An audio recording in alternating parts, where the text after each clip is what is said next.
फजर का वक्त खत्म होने में थोड़ी ही देर बाकी थी। माँ कई बार मुझे जगाने आ चुकी थी। मैं गर्म बिस्तर से उठकर नहीं दे रहा था। आंखें तंग आकर माँ बोली, पड़े सोते रहो यूं ही। माँ तिल मिलाकर मुड़ी, पांव करीब रखे सोफे से टकराया और गिर पड़ी।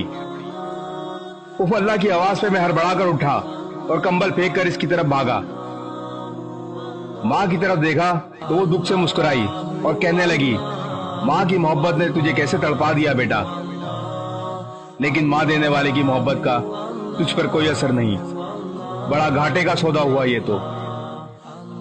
मैंने अपना निदामत से झुका सर उठाया, भीगी आंखों से माँ के हाथ चूमे और वजू करने निकल गया। आपका रब आपको 70 माओं से ज्यादा प्यार करने वाला है। लौट आओ अपने रब की तरफ, तमाम मुश्किलात आसान हो जाएंगी।